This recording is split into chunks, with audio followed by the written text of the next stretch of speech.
Je circule en feu. De croisement. Oui. A. Non. B. De brouillard arrière. Oui. C. Non. D.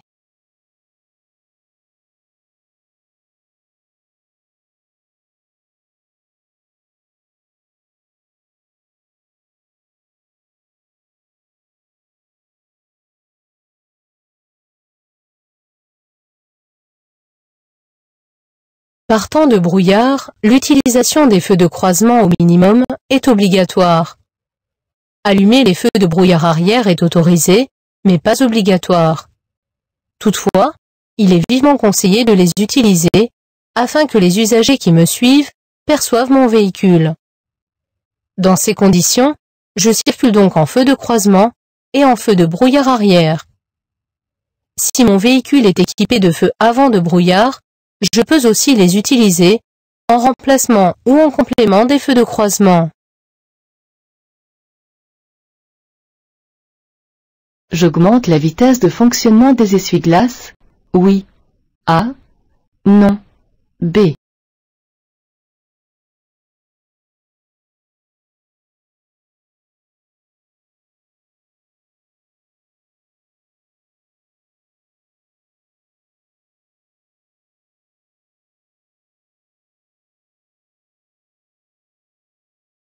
Sur cette route fortement détrempée, je vais croiser un autocar. Ce véhicule de gros gabarit va certainement projeter une importante quantité d'eau sale en me croisant. En laissant fonctionner les essuie-glaces à une petite vitesse, je risque de ne plus rien voir pendant quelques secondes. L'autocar étant proche, j'augmente dès maintenant la vitesse des essuie-glaces. Je cède le passage. Oui. A. Non. B.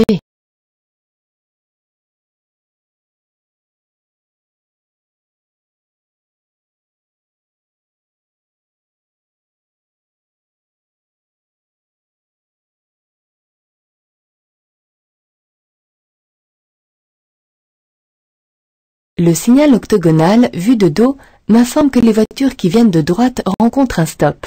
Ce signal est le seul panneau à être de cette forme. Je peux donc m'engager puisque ces véhicules sont tenus de s'arrêter et me céder le passage. Un pneu vient d'éclater. J'allume les feux de détresse. Oui. A. Non. B. Je serre à gauche pour m'arrêter. Oui. C. Non. D.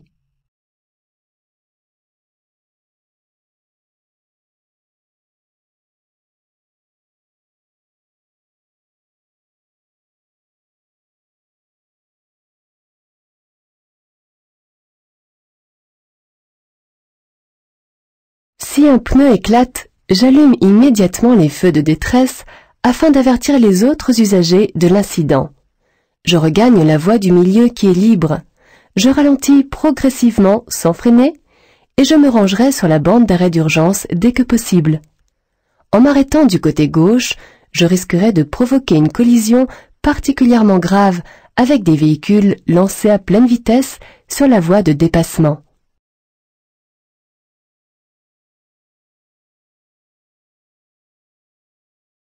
Fumer en conduisant allonge le temps de réaction. Oui. A. Non. B. Diminue les capacités visuelles de nuit. Oui. C. Non. D.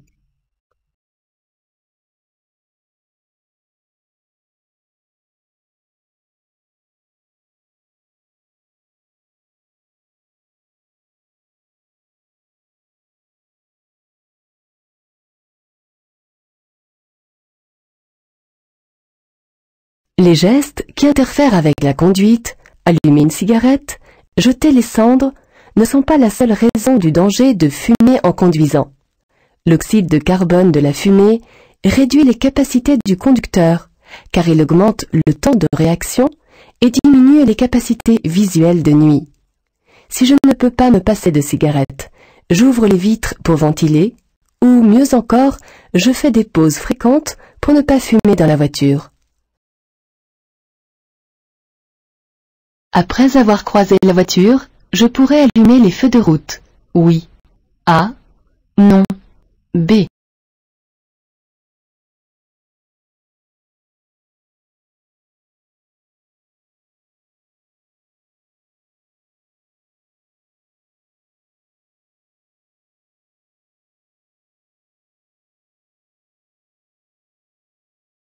Un regard dans le rétroviseur me permet de remarquer que ce tunnel se situe hors agglomération. L'éclairage continu permet de voir distinctement la chaussée. Je dois donc rouler en feu de croisement et les maintenir après le passage de la voiture, car ici, l'usage des feux de route est interdit. Ils sont inutiles et éblouissants. Je ralentis. A. J'actionne le désembuyage arrière. B. Je passe la vitesse rapide des essuie-glaces. C. Je garde la même distance de sécurité. D.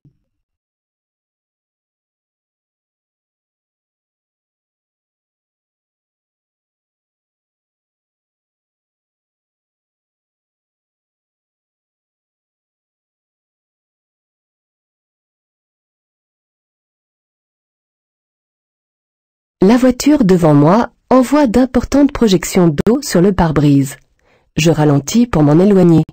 En effet, je la suis de beaucoup trop près et, en plus du risque de collision, je suis directement exposé aux projections d'eau sale qui seront moins importantes si j'augmente ma distance de sécurité.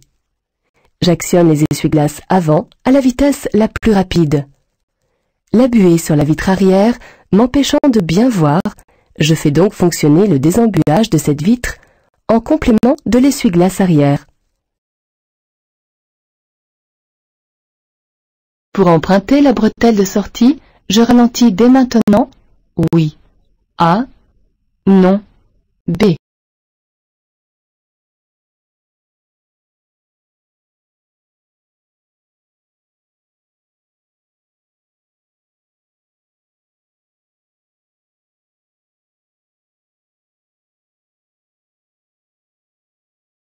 Pour emprunter la bretelle de sortie, je vais utiliser la voie de décélération qui se trouve à ma droite. Pour ne pas surprendre l'usager qui me suit de près, je l'emprunte dès son début. Je ne ralentis pas dès maintenant, mais seulement lorsque mon véhicule n'empiétera plus sur la chaussée. Cette passagère est correctement installée. Oui. A. Non. B.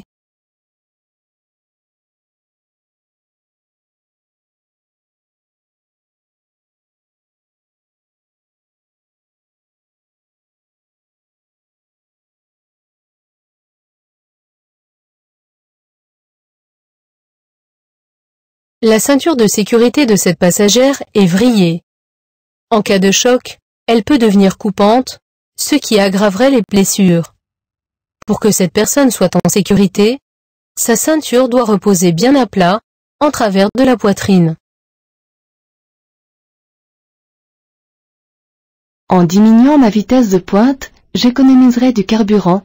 Oui. A. Non. B. Je réduirai de beaucoup la vitesse moyenne. Oui. C. Non. D.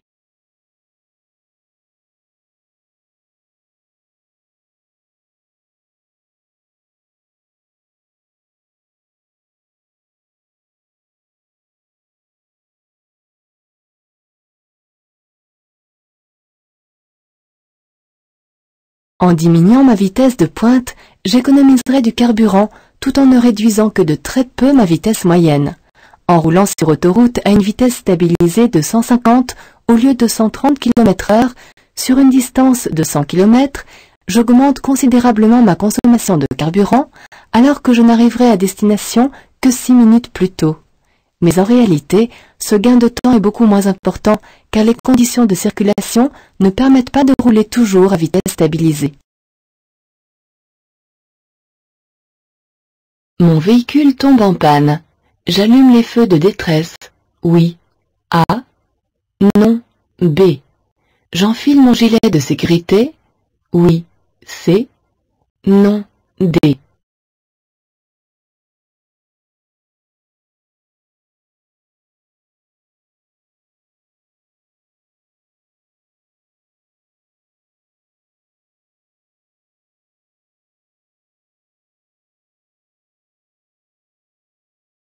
Je ne peux hélas pas choisir d'endroit pour tomber en panne. Ici, la situation est délicate car je suis proche de la sortie d'un virage et la configuration des lieux ne me permet pas de dégager complètement la chaussée. J'allume immédiatement les feux de détresse pour avertir de l'incident les usagers qui pourraient arriver derrière. Je mets mon gilet de sécurité pour être mieux vu et place le triangle de présignalisation. Je peux m'engager. Dans la voie 1, oui, A, non, B. Dans la voie 2, oui, C, non, D.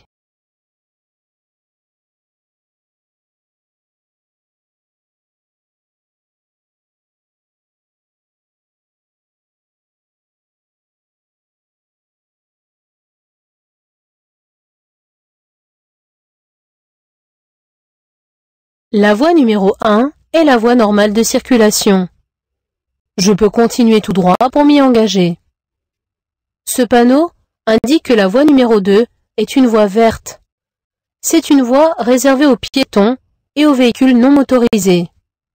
Je ne dois donc pas l'emprunter. Le sous-gonflage des pneumatiques augmente le risque d'éclatement. A. Accélère l'usure. B. Améliore la tenue de route. C. Augmente la consommation de carburant. D.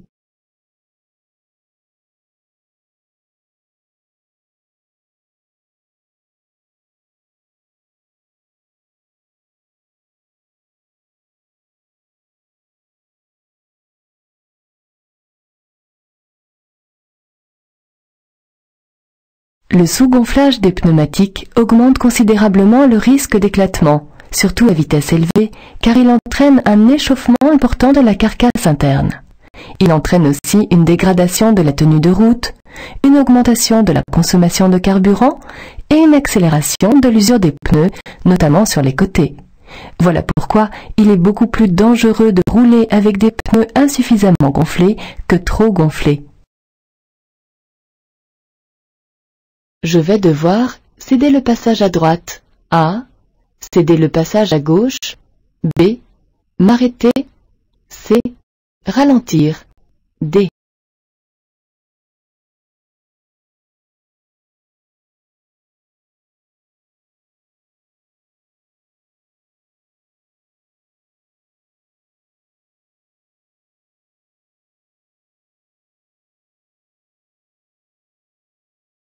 À ce feu jaune clignotant, j'applique les règles habituelles de priorité, comme s'il n'y avait pas de feu. Le panneau triangulaire m'informe que j'ai la priorité à cette intersection. Je ne céderai donc le passage ni à gauche ni à droite. Dans ce contexte, je n'aurai aucune raison de m'arrêter. Toutefois, je dois ralentir car il est toujours possible qu'un conducteur non prioritaire commette une erreur. Enfin, je dois être prêt à m'arrêter au cas où un véhicule d'intervention urgente déboucherait subitement. À partir de ces panneaux, la vitesse est limitée à 50 km/h. Oui. A. Non. B. Il est interdit de dépasser tout véhicule. Oui. C. Non. D.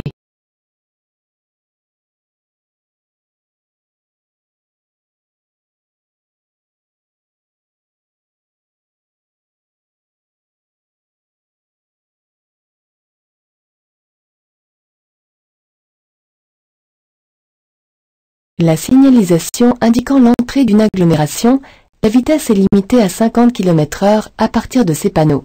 En règle générale, il n'est pas interdit de dépasser en agglomération.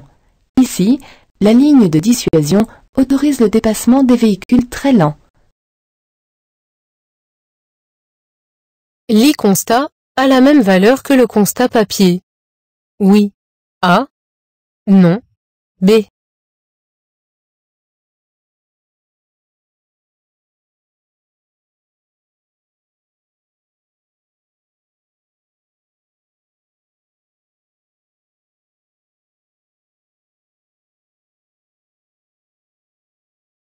L'e-constat est une application qui permet de faire directement un constat depuis un smartphone.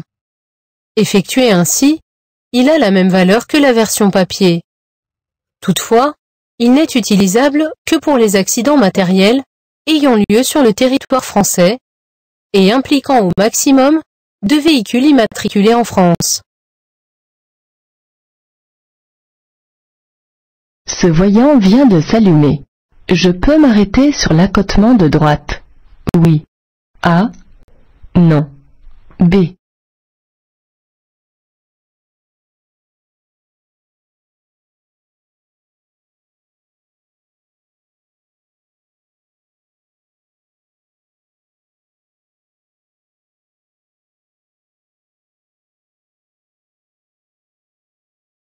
Le voyant orange qui vient de s'allumer m'informe qu'il ne reste plus beaucoup de carburant. Comme dans cette situation, je peux encore parcourir quelques dizaines de kilomètres, je n'ai aucune raison de m'arrêter sur l'accotement de droite, qui est une bande d'arrêt d'urgence. Je ne dois l'utiliser qu'en cas de nécessité absolue, panne, accident, crevaison, malaise. Je m'arrêterai à la prochaine aire équipée d'une station-service. Je suis bien placé pour tourner à gauche? Oui. A. Non. B. Aller tout droit? Oui. C. Non. D.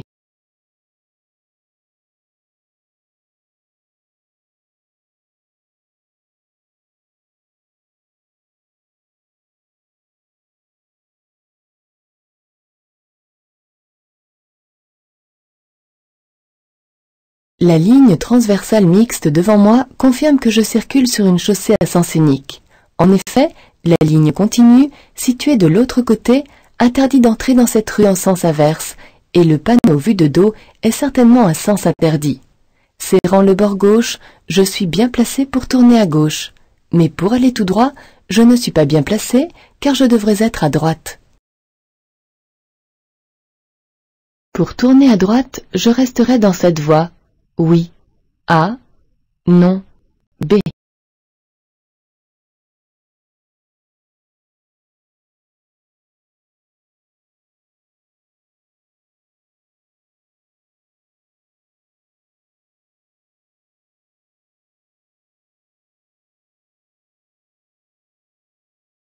À ma droite, la ligne large à traits resserrés délimite une voie réservée aux autobus. Je n'ai pas le droit d'y circuler, d'y stationner, ni même de m'y arrêter.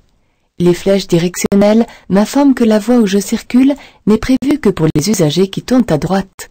Comme je suis cette direction, je resterai dans cette voie. Je fais un appel lumineux. A. Je maintiens mon allure. B. Je ralentis. C. Je serre à droite. D.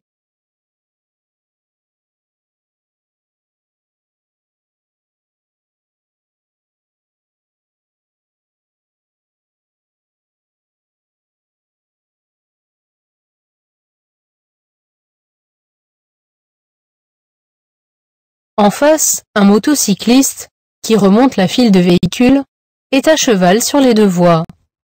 Je fais un appel lumineux pour l'avertir du danger que représente sa position. De mon côté, je ralentis et je serre à droite pour réduire les risques d'accrochage avec cet usager vulnérable.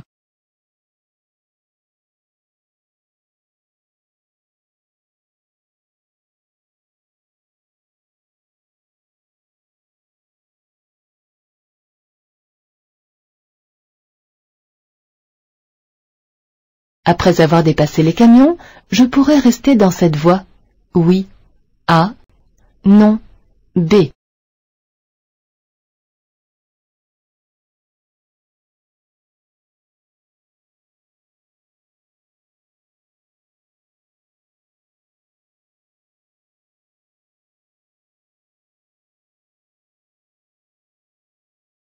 La flèche de rabattement que j'aperçois dans le rétroviseur annonce la suppression de la voie la plus à gauche. Celle du milieu sera maintenue, mais, ne pouvant l'utiliser que pour dépasser, je devrais me rabattre à droite dès que ma manœuvre sera terminée, même si je roule à la vitesse maximale de 130 km/h. Je dois respecter la distance de sécurité matérialisée par les diodes bleus si je roule à 70 km/h? Oui. A. Non. B. Si je roule à 50 km/h? Oui. C. Non. D.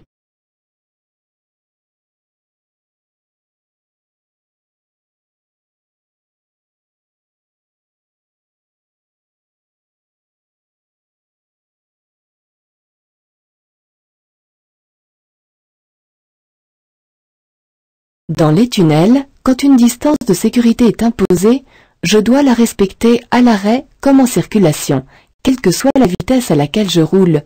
Si je suis un véhicule, je devrais donc laisser derrière lui un intervalle d'au moins 2 diodes bleues à 50 comme à 70 km/h. Le réglage du volant peut se faire sans risque. En roulant? Oui. A. Non. B. À l'arrêt? Oui.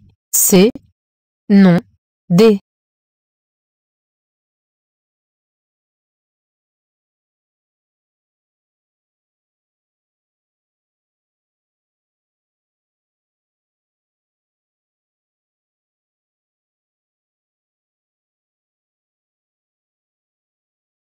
Régler le volant en conduisant risque de déconcentrer le conducteur et d'entraîner un mouvement dangereux. Le régler à l'arrêt n'occasionne en revanche aucun risque. Un volant bien réglé permet des gestes plus rapides, plus précis et mieux coordonnés. Je peux utiliser la rue de droite pour faire un demi-tour. Oui. A. Non. B.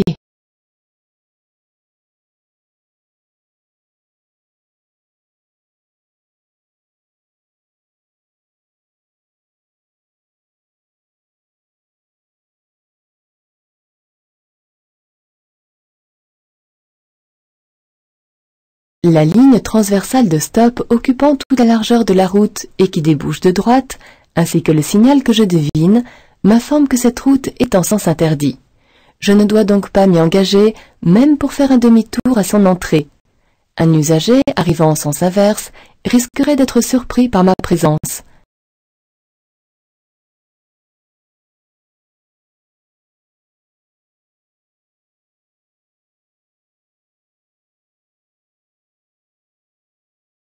Je surveille particulièrement la zone A, B, C, D.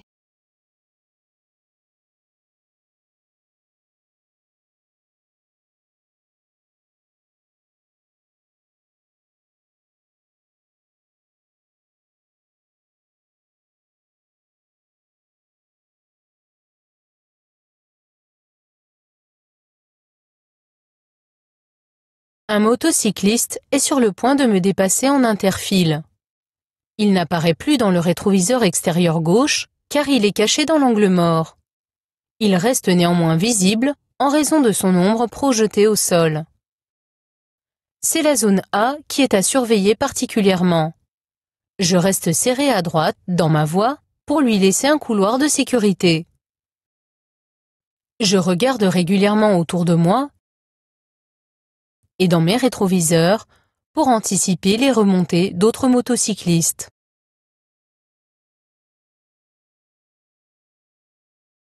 La balise rouge et blanche indique ici un virage. A. Une déviation temporaire. B. Un rétrécissement temporaire. C. L'approche d'un passage à niveau. D.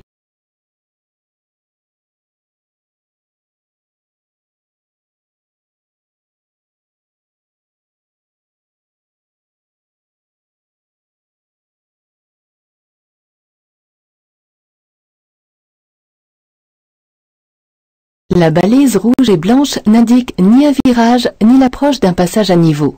Elle peut signaler une déviation temporaire ou un rétrécissement temporaire de la chaussée. Ici, il n'y a pas de déviation vers la gauche puisque je peux continuer tout droit. Donc, elle matérialise un rétrécissement. Je cède le passage. Oui, A, non, B.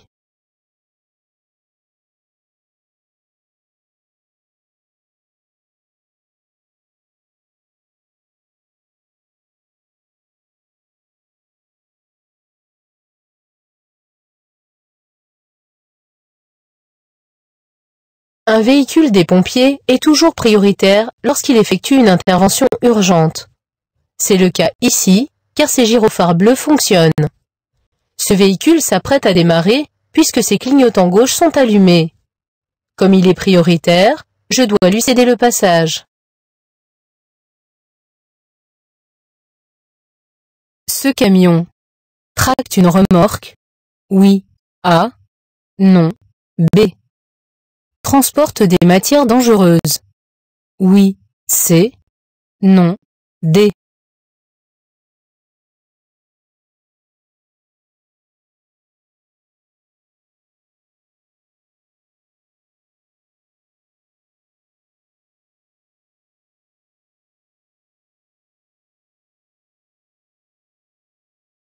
Les catadioptres de ce camion étant de forme rectangulaire, c'est un véhicule isolé. S'il tractait une remorque ou semi-remorque, il serait triangulaire. Ce camion ne transporte pas de matière dangereuse. Si c'était le cas, une plaque orange et au moins un losange indiquant le symbole du danger serait apposé sur le véhicule.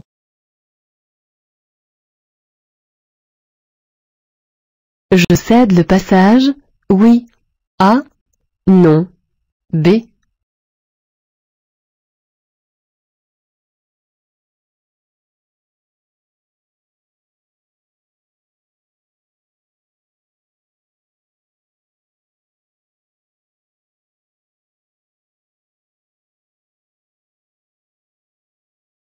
Je ne suis pas tenu de laisser passer la voiture de droite qui rencontre un céder le passage. En revanche, le véhicule de police dont les gyrophares fonctionnent est prioritaire, quel que soit l'endroit d'où il débouche, car il se déplace pour une intervention urgente.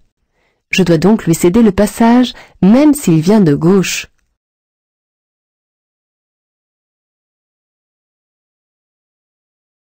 Je suis en présence d'une bifurcation d'autoroute A, d'une sortie d'autoroute B.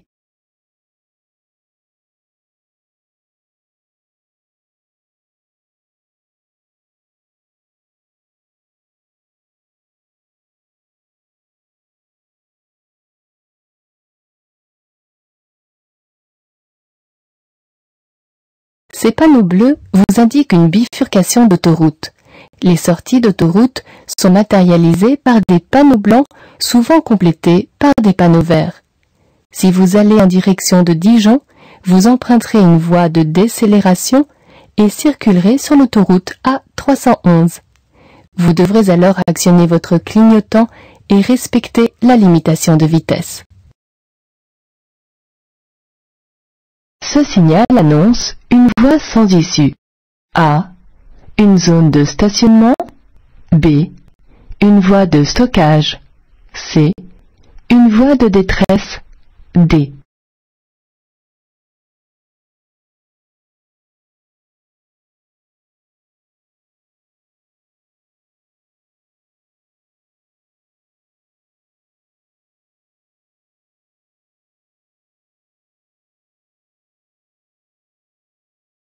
Ce signal n'annonce ni une voie sans issue, ni une zone de stationnement, ni une voie de stockage. Il s'agit ici d'une voie de détresse, c'est-à-dire une voie réservée aux véhicules privés de freinage. Elle est marquée de damiers blancs et rouges et elle est prolongée par un bac à sable qui permet de ralentir et d'arrêter le véhicule par enlisement. Le stationnement et l'arrêt y sont interdits. Le chargement du véhicule influence la tenue de route? Oui. A. Non. B. La consommation de carburant? Oui. C. Non. D.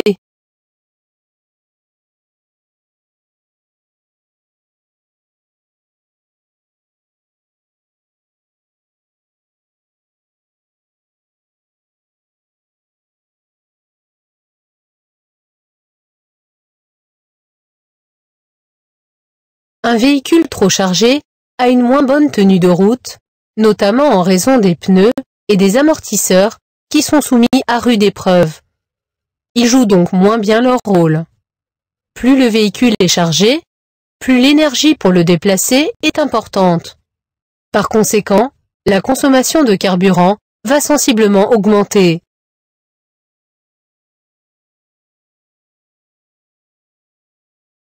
Je tracte une caravane. Je peux dépasser la camionnette. Oui. A. Non. B.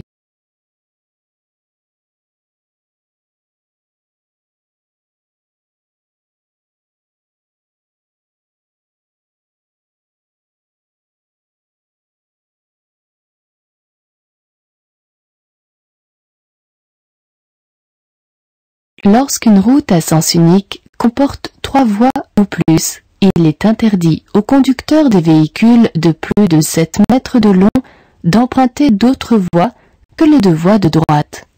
Un ensemble, composé d'une voiture et d'une caravane, a généralement une longueur de plus de 7 mètres.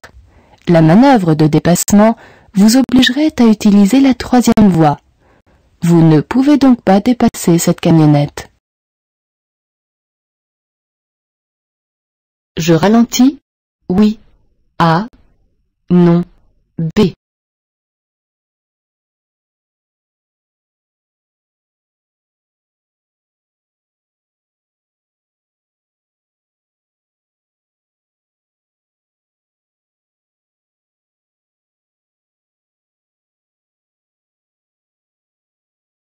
J'aborde la chaussée principale par une voie d'insertion.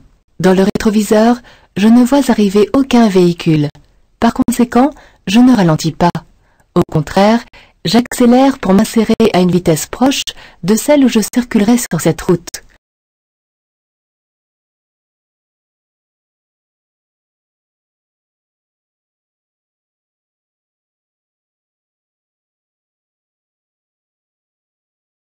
Je m'engage. A. Je cède le passage à l'autocar. B.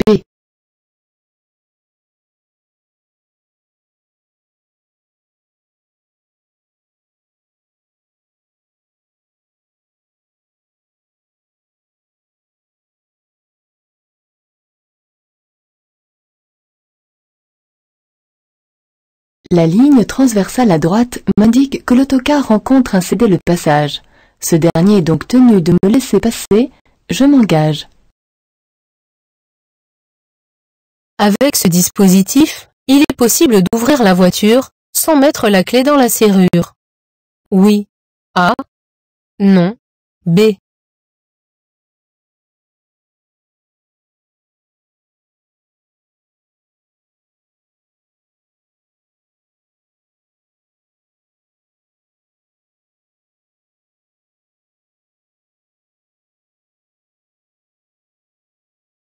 Ce dispositif est une clé électronique.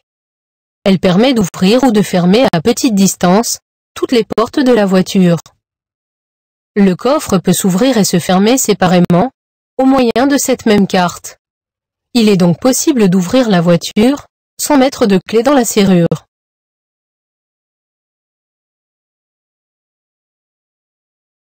Pour limiter la consommation de carburant lors du transport de bagages sur le toit, j'utilise de préférence une malle aérodynamique. A. Une galerie de toit. B.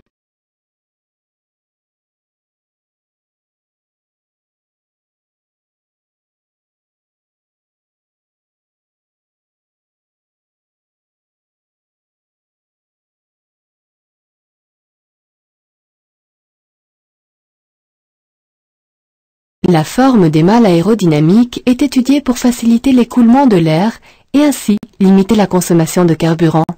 Pour faire des économies, je préférerais une malle de ce type à une galerie de toit, mais je la démonterai dès qu'elle sera vide.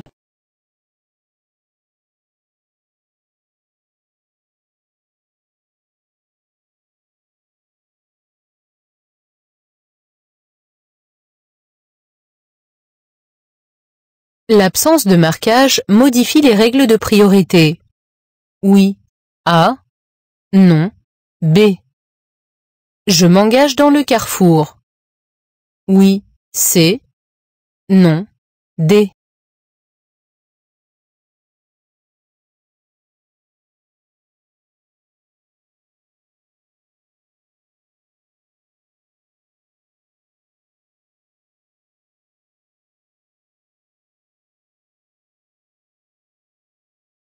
Ce panneau jaune, temporaire, m'informe de l'absence de signalisation horizontale, mais il ne modifie pas les règles de priorité. Il est placé à cet endroit pour m'inciter à rechercher les indices de signalisation verticale. Ayant rencontré un panneau de céder le passage, je m'engagerai après le véhicule qui est déjà sur l'anneau.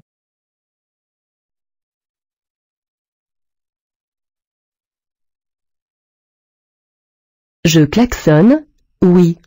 A, non, B.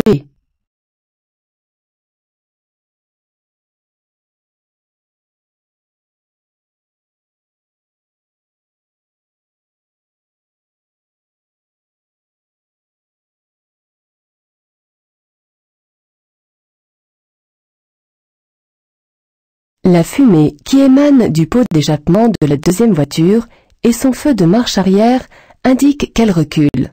Son conducteur, ne pouvant pas me voir, risque donc de reculer sur plusieurs mètres sans visibilité. De plus, une voiture arrive en face et je ne dispose d'aucune échappatoire. Je circule en agglomération, mais cette situation est considérée comme un danger immédiat. Par conséquent, je dois klaxonner pour dissuader le conducteur de reculer pendant mon passage. Je veux continuer tout droit. Ma vitesse sera limitée à 70 km/h, A, 110 km/h, B. Je resterai dans cette voie. Oui, C, non, D.